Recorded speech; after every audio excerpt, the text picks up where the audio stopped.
What? That means long time ago. So a long time ago, there was a creature, not a creature, you can call him a person, a figure that we call Gluskap or Gluskape. Some say Gluskap, some say Gluskape. I like to say Gluskap. Gluskap was creator's help. When creator needed something done, he would call on Gluskap and ask Gluskap for help. Gluskap even made things for creator, and sometimes had to remake things if it didn't quite work out right or fix them. Gluskap walked all over Mother Earth and talked to the people and talked to the animals and sang songs. So Gluskap was a very interesting individual. And Gluskap had done something. The creator wanted beings on this earth.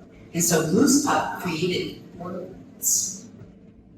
They animals like Noka, the deer, Awasos, the bear, Molsum, and we call them four-leggeds.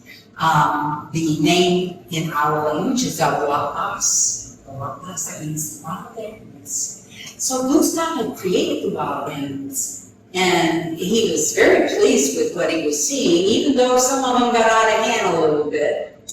But as he was going around and talking to them and seeing how things were going, he felt like something was missing. And so he was talking about it. He said, what else created one thing? And he thought to himself, I'll know back. It's the people. That's what's missing. We need two-leggeds. We have four-leggeds. But he thought to himself, I wonder how some of the Awaas are going to have. If I create Alnaba, are they going to treat me well? So Gluskap thought to himself and said, I know, I'll ask them. And so he called the Awaas. Awaas! Awaas! Now what? Come here! Now what? Awaas! Awaas!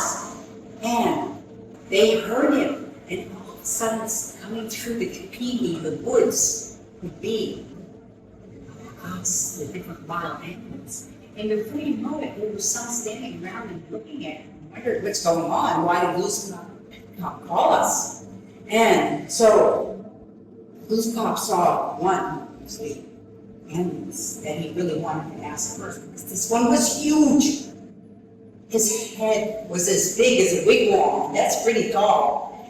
But his body was big as a longhouse. Wigwam hold one family, longhouse hold five families. That's how big he was. And his name was Kitsi Awasos. Kitsi meaning big, Awasos meaning bear. He was huge. So what Gluskap decided he was going to do was whisper in each of the animals' ear the name of the people and see what was going to happen, how the animal was going to act, whether the animal was going to accept or not. And so he told Kitsi Awasos, now what, I'm here. And he whispered in his ear. Now, Gluskap was big too, so he was able to get to his ear and said, and when he did, I mean, Awasos reared up.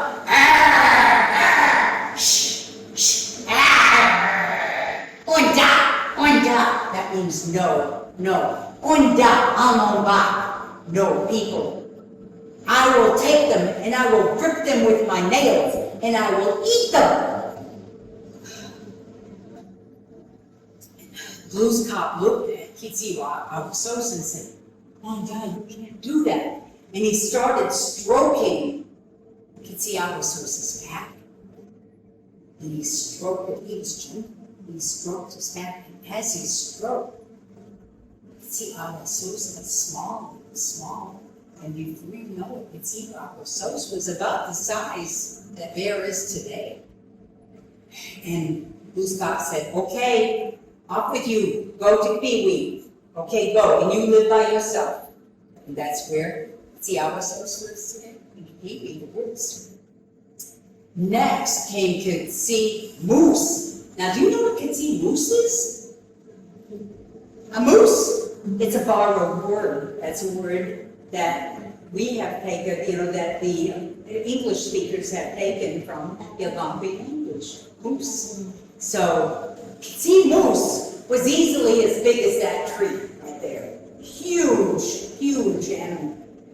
And Glooskap said, now what, Kitsy Moose? And he whispered in his ear. And when he did, Kitsy Moose took his antlers, which were very, very sharp, and he threw his head down and threw up some dirt.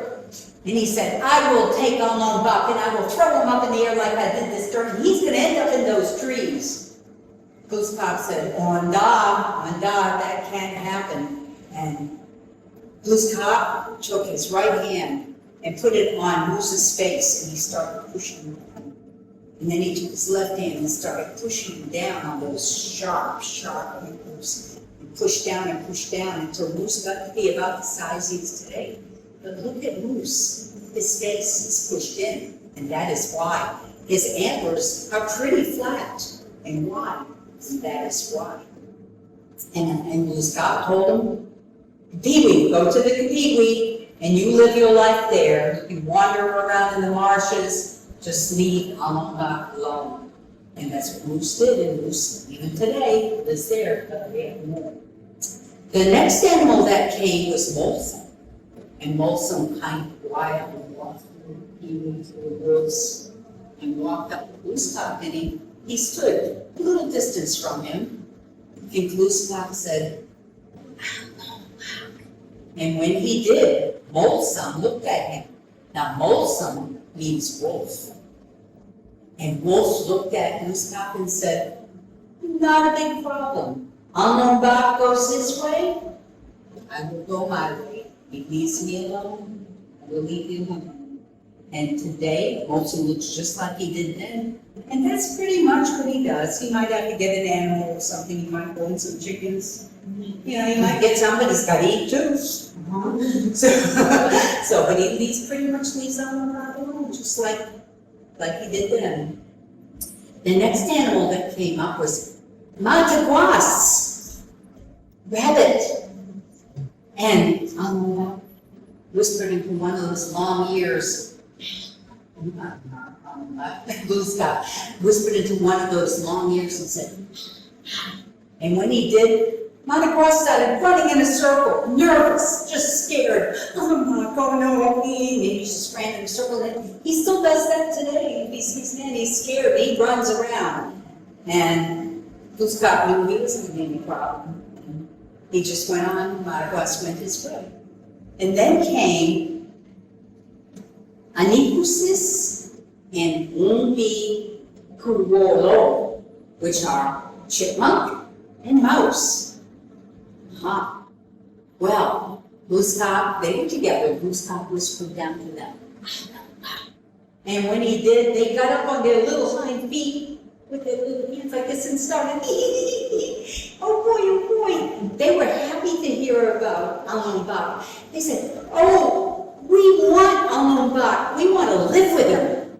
We want to live in their house. And when they brought food, we won't ever have to worry about going hungry. And guess what they do today?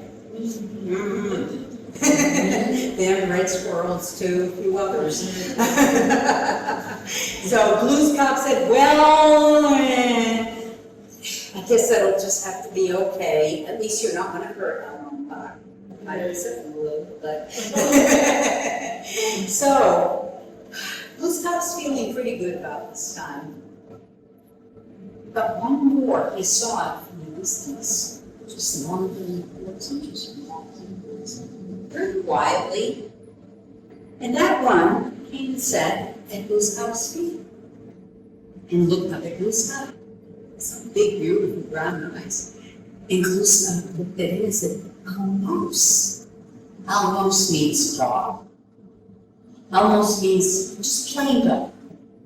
If Elmos is my dog, Sally, I would say Ndamis, which means my friend.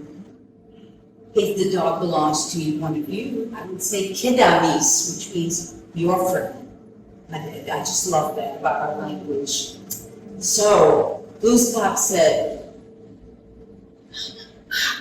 and when he did, Almost came almost sitting on his feet and looked up at him, so happy. And Gustav said, oh, you really, really like this idea, don't you? And Almost said, yes, oh yes, I have been waiting for this. And when Almost is here, I will take care of him, even if he doesn't deserve it. I will hunt with him. I will warn him of danger. And that's what Almost does even today. Now, this story was being told. This story was being told by the mother. Okay, and I should have introduced you to them at the very beginning, but I was so excited about the story that I forgot that part. But the little girl's name was Nana Cassis, and that means hummingbird, and she was called hummingbird because one flew with her while she was born, and her parents were so happy. And she had a little newborn puppy that she had gotten from her mother's dog, because this family had dogs because of what happened back when Gustav created them. And she picked up that little puppy, and her mother was actually the one who told her the story. She picked up that little puppy and she looked in its little eyes, and the little puppy reached its nose over and touched her nose with it. And Nanatasi said, Awasosis, little bear. That's what she named that dog. And the mother said, okay, it's time to go to bed now, because they had been sitting around the fire earlier. And mother covered her with what I call mopa maksa, which means a deer blanket. So that's what they slept on her bed, very much like that, in wigwam. And the little dog came up to her and snuggled against her, and they both went to sleep. And that, my friends, Lidonbach, is the story of how dog became Anna's faithful companion.